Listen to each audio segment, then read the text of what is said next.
Plane যখন take off করে কিছু সময়ের জন্য এক অজানা ভয় আমার মনের মধ্যে ভর করে,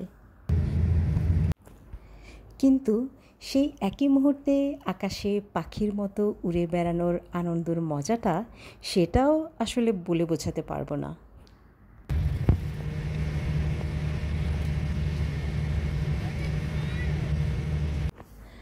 আচ্ছা, ভাবুন তো, একই সাথে ভয় আবার আনন্দ, কেমন একটা এক্সাইটিং ব্যাপার, তাই না? শেষমেশ কিন্তু আনন্দেরই জয় হয়।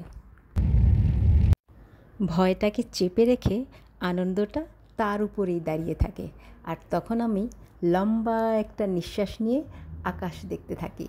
ধন্যবাদ সবাইকে এতক্ষণ আমার সাথে থাকার জন্য। আর হ্যাঁ, চলে যাবেন না, দেখতে থাকুন।